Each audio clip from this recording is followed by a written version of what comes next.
question. There's a lot of controversial issues with the Milad. Can you please shed light up on that, please? Question says controversial issues regarding the Milad. Can you please shed some light upon that? It's very simple and it's very easy. Why does a person celebrate the Prophet ﷺ's birthday?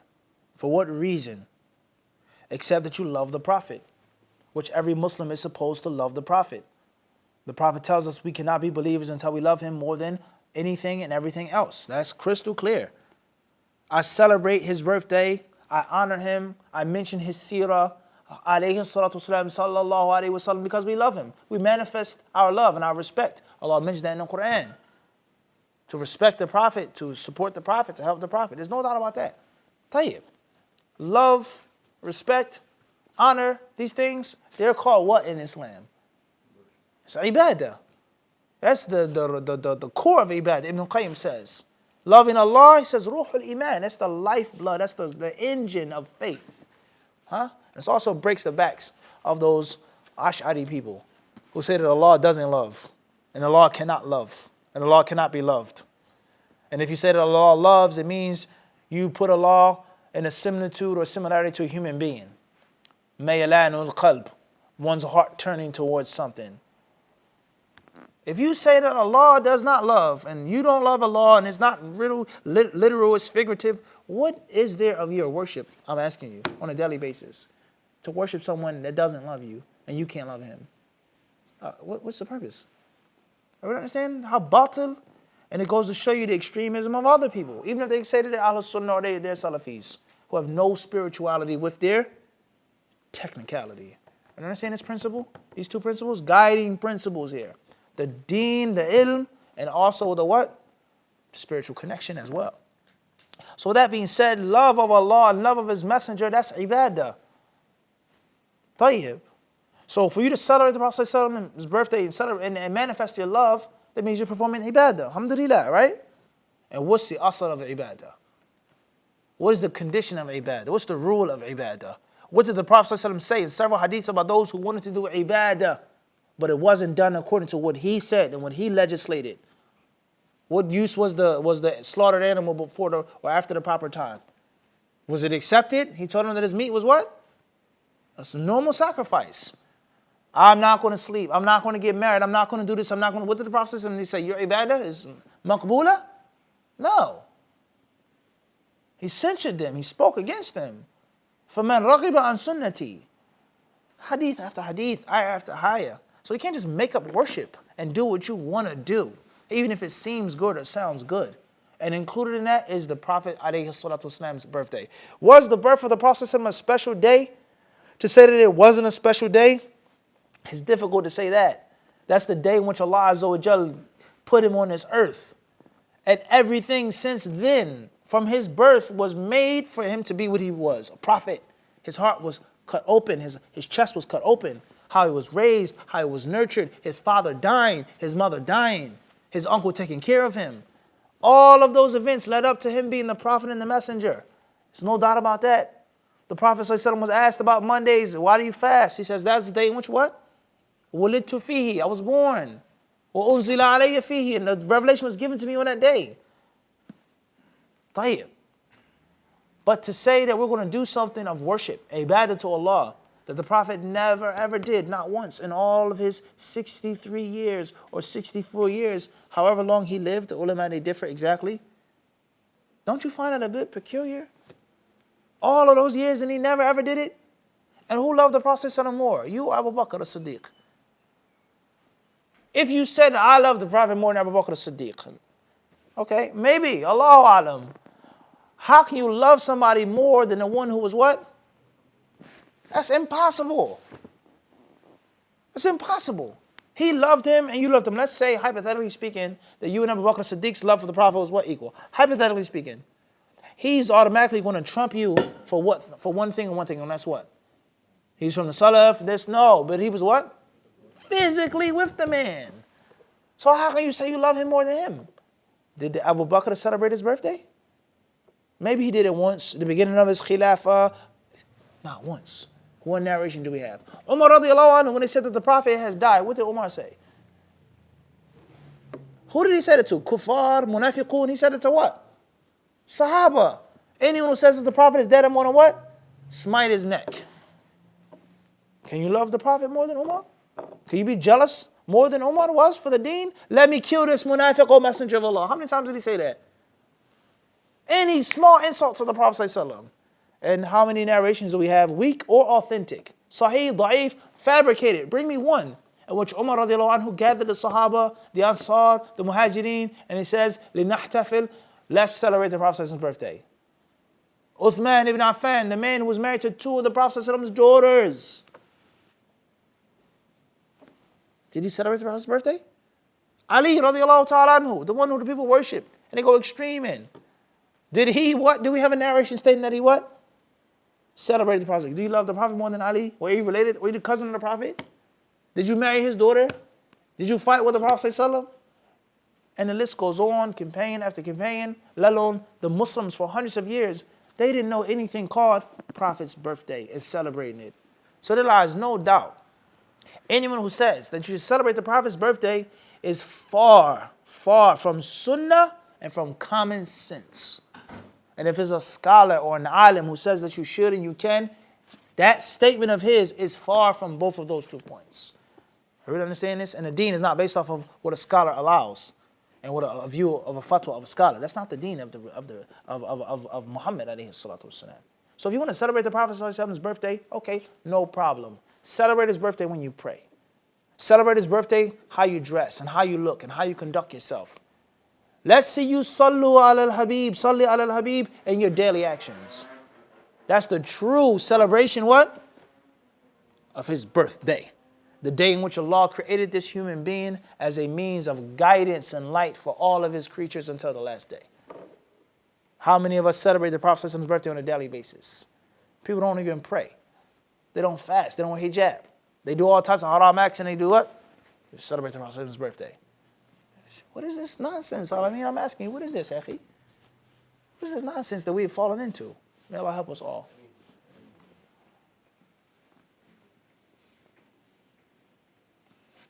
Initials, you from Toronto, Canada.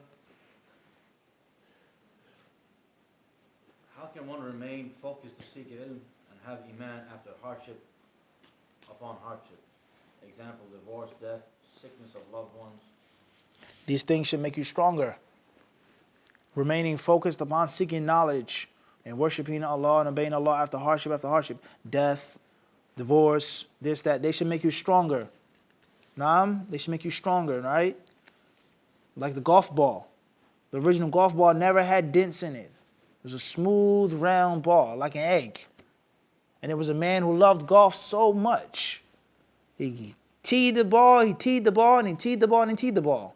So some of his friends and his companions, they said, you need a new golf ball. He beat this ball up. But he noticed and he recognized that the more dents the ball had, the better the trajectory of the ball was. And the further the ball could go, and the easier it was to land it into the hole. And from that point on, all golf balls were made with what? Dents in them. So the moral of the story is, the more dents you have, the further you're supposed to go in life.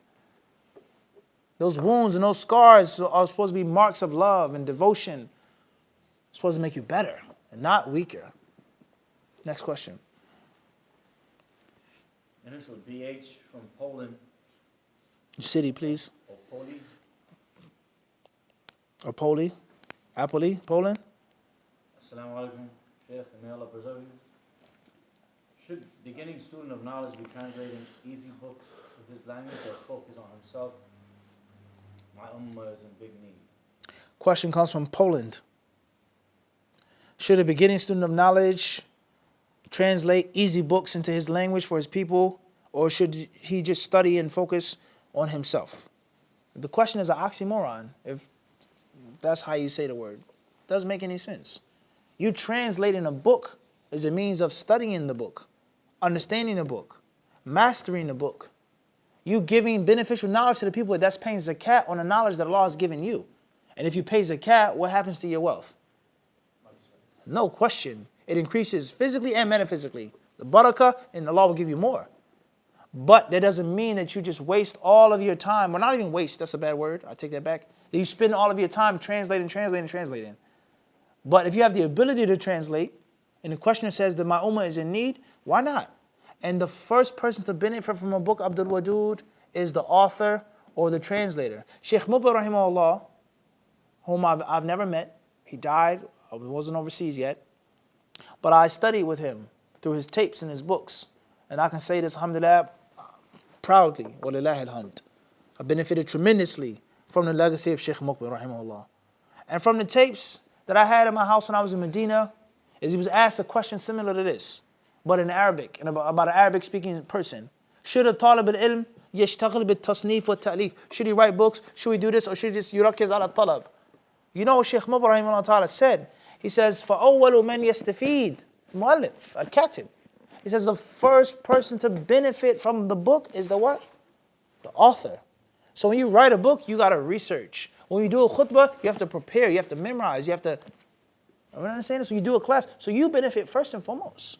But not at the expense of reading and studying and sitting with your teachers and the ulama in the proper time. There's a balance. It can't be a thing in which that's all you do is just write, or translate. No. But it has to be some zakat that you pay. And the benefit and the blessing of the zakah is the more that you give, the more Allah gives you. So if you have the ability to translate some small books and some pamphlets in which the people in Poland and other places are in need, they're in need of aqidah and basic fiqh and basic sirah and the sunnah and things like this, there's no doubt you don't have an option. You have to translate those books. But not at the expense of all of your time as a student of knowledge, let alone as a beginning student of knowledge. Are you understand the difference? The shaitan can trick you both ways. And the shaitan, he doesn't care how you go to hell. He doesn't care. Through extremism this way or extremism what? That way, he doesn't care.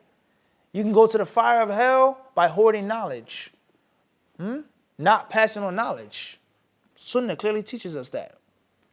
Or you can go to the fire of hell by you putting yourself forward and you're not qualified. And you speak and you talk and you pass on verdicts and rulings and you haven't learned and you haven't put in the necessary amount of time. So be mindful of that. Allah knows best. Assalamu alaikum, initial VN from Cleveland, Ohio. How do we deal with a effeminate parent? Affinite parent? It means like a weak person, weak man. Feminine or affinite? What's the word? Effeminate. EFFINIMENT. Hold on. I thought you was going to add to this. What you say now? EFFINIMENT. Okay, tell you. A parent that's feminine, a parent that's a male parent? Clear. The word is clear. What is it? According to Urban Dictionary, it means weak man. Tell you. Effing, clear. Okay. How to deal with whatever the person is trying to say in the question. Adinu nasiha. Advice to everybody. There's nothing wrong with a son giving advice to his father. Wallahi, my son gives me advice. Masood, 7 years old. Yeah, oh yeah. Yeah, he gives me advice. He tells me, Abby, you can't do that.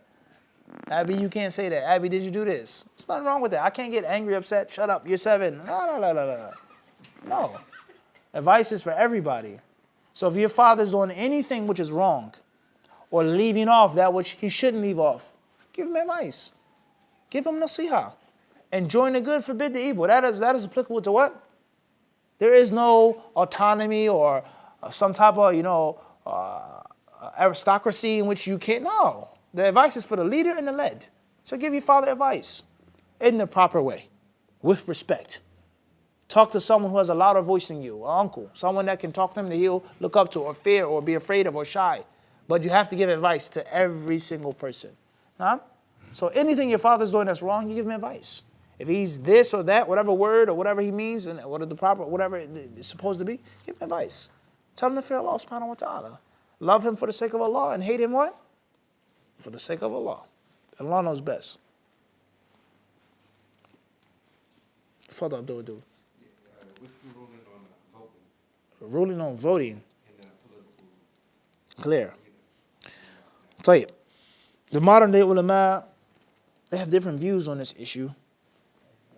Some of them, they take a hardcore stance or hardline stance or hardliner stance on the issue. They say voting is haram. Absolutely.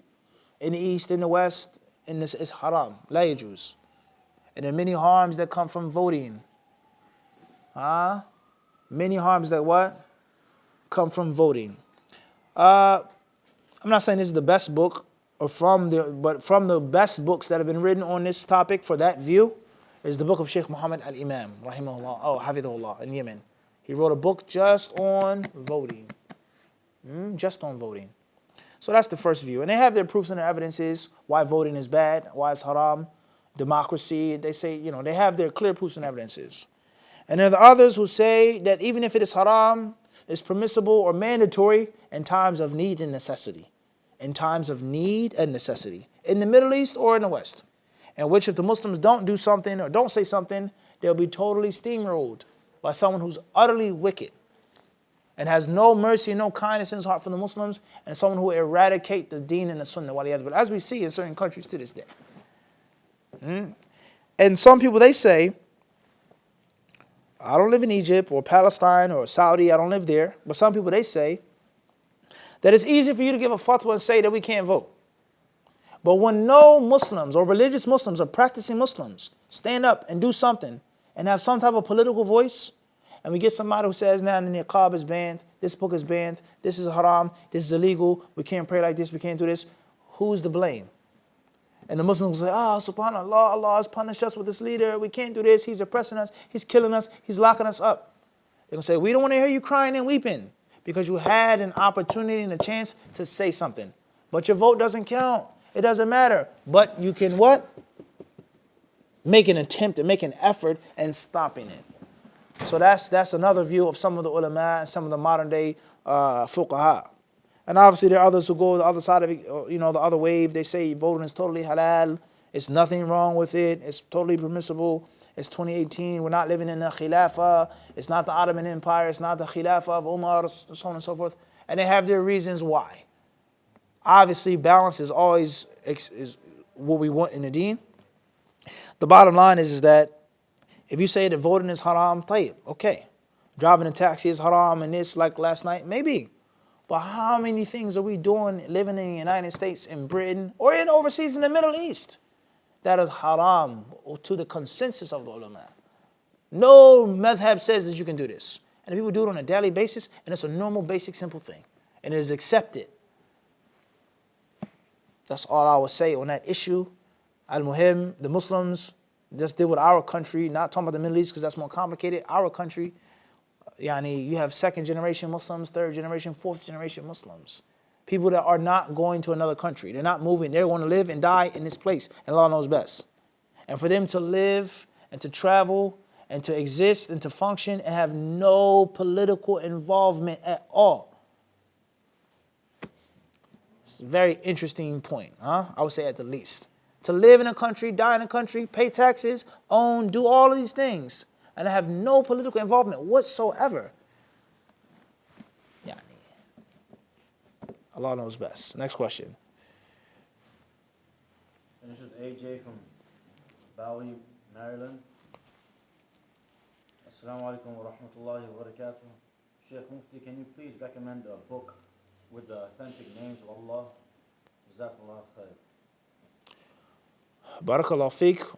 May Allah bless you as well. Question comes from Bowie, Maryland. Please recommend a book about the authentic names of Allah subhanahu wa ta'ala. In general, one of the best books of Aqidah in English, and also in Arabic, but in English, is the series of Sheikh Al-Ashqar, the Creed series. The angels, the demons, heaven, hell, Iman. It's an excellent book and very comprehensive. So I would recommend that book for Aqidah in general. And we've done some classes from it in Ottawa last year about the angels. Remember, translucent light, right? Dense light, right? Density, low density, what was it? What? Low density light. So those are excellent books on Aqidah. Shaykh Uthaymeen, rahimahullah ta'ala, his book is translated as well. Qawaid al-Muthla. And he mentions Allah subhanahu wa ta'ala's names in that book. So those are two good books for you right there in English. But in general, can we say that there's an authentic hadith that gives all of Allah's 99 names? The hadith clearly is in Bukhari and Muslim. Inna lillahi tis'atan wa tis'een isman. Mi'atan illa wahida. Man ahsaha dakhla jannah. Aw kama qala. Allah has 99 names, 100 except one. Emphasis, 99 names. He who ahsaha, Whether you translate it as memorizes them, invokes Allah with them, acts upon them. Al-Muhim, he who makes this ihsa of Allah's names will enter paradise. Hadith is authentic. The law has at least what? 99 names. There's no doubt about that. But do we have 99 names of Allah that have all been proven to come from authentic sources? The Quran has many of Allah's names, no doubt. The authentic hadiths have many of Allah's names. But the hadith that states all of the 99 names in one place is not sahih, according to the ulama of Islam. Everyone understand this? And Allah knows best. That's going to be our last question for tonight. You have a question? Tfadal. Alaykum salam wa rahmatullah. Wondering if you could expound on the wisdoms of a specific saying that says, do not become fatigued from seeking knowledge, for I fear that it would be considered as turning one's back and fleeing from the battlefield at the time of fight.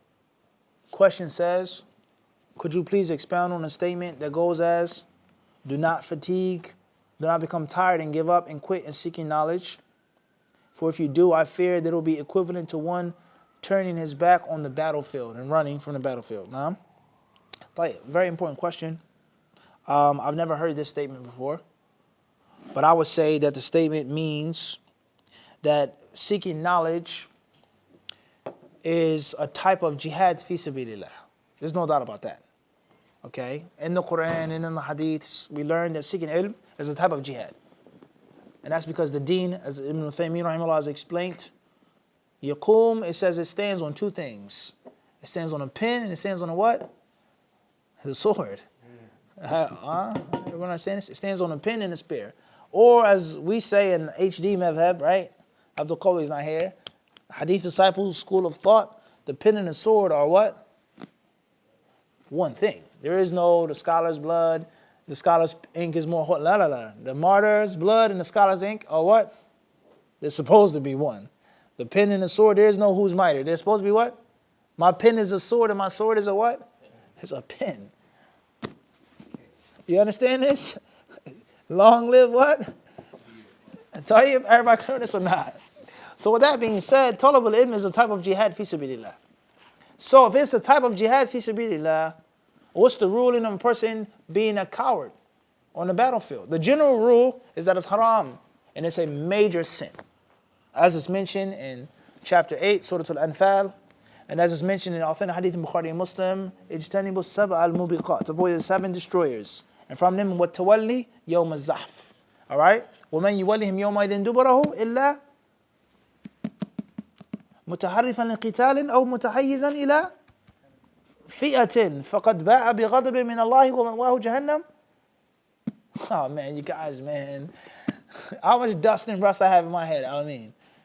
These guys don't have a fraction of my stress, sins, and problems. They can't what?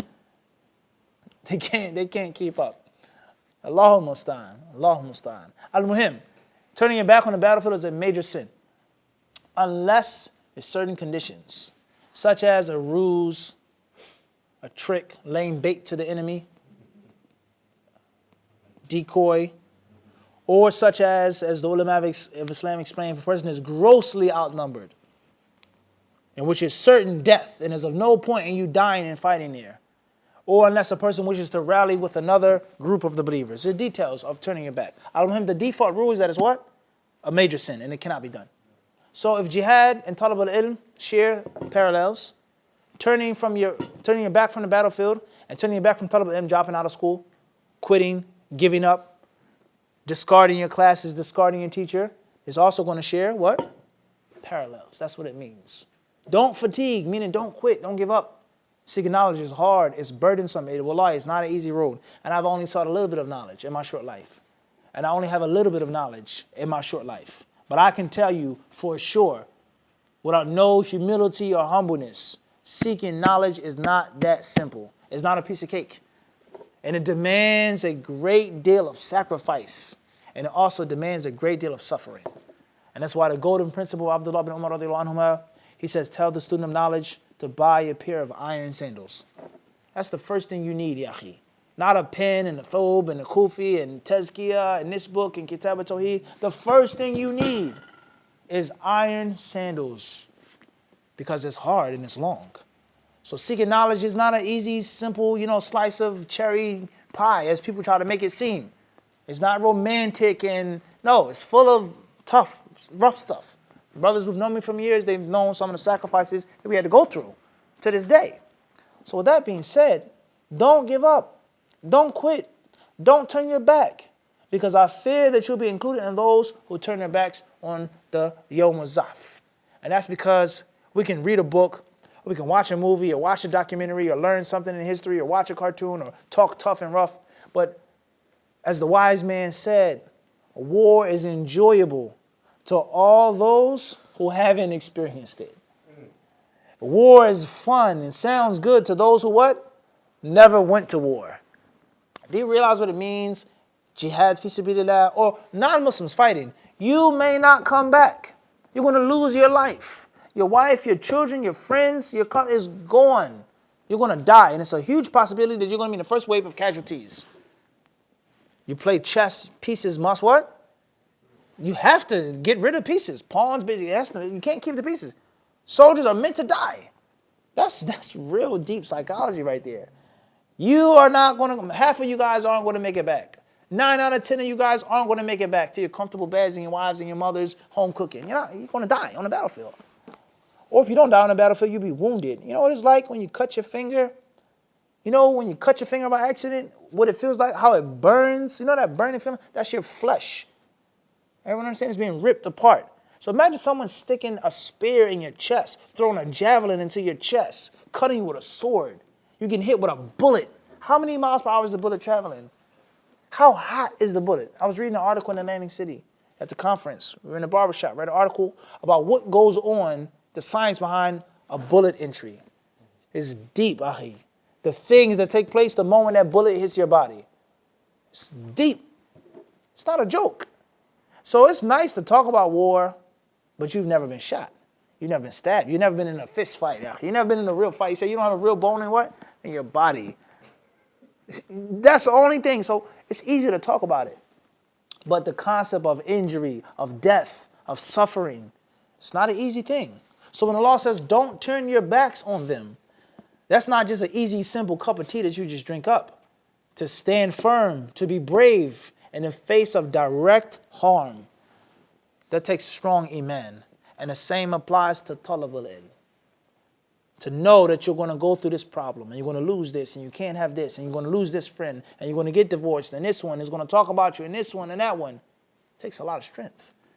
And that's why talab al-ilm is only built for what?